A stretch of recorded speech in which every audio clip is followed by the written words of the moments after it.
wanted to make a shorter video here, kind of like a beginner's guide to flower farming.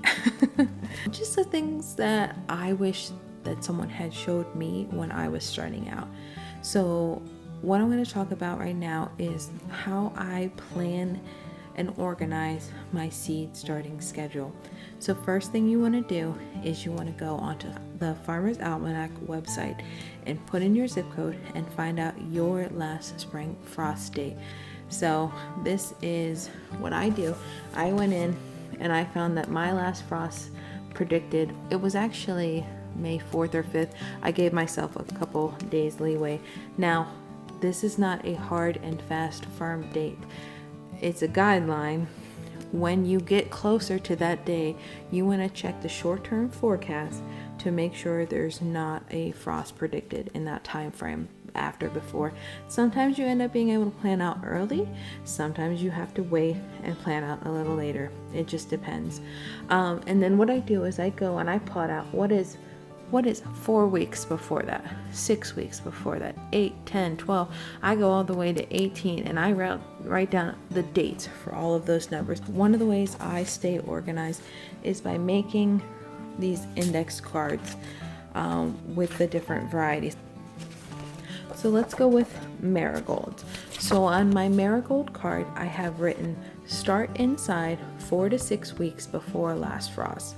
And so then I have my seed start date is March 28th.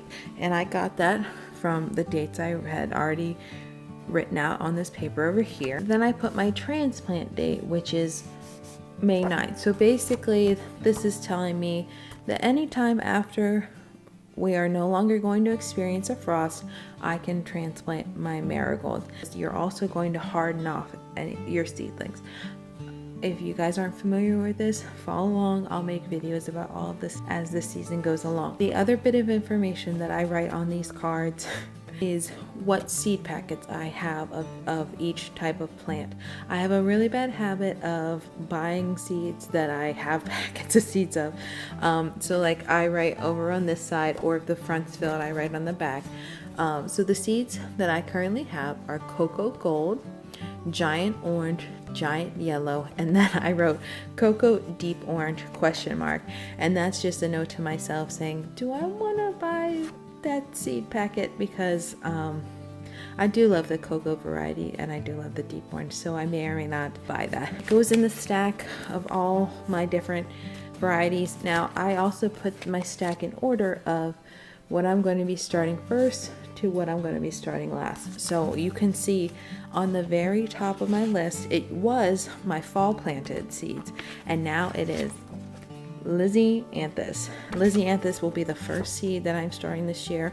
I start my Lisianthus in January, and then I'm growing so many varieties I can't even list them all.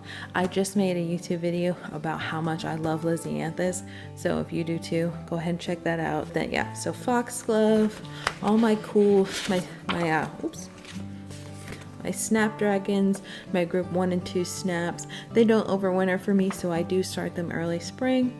I start them late February. But yeah, this is just one way that you can potentially organize the different types of flowers that you're going to grow and have all your important dates front and center, easy to follow, easy to keep track of. I hope that helped. If you think this works for you or you have a better system, let me know.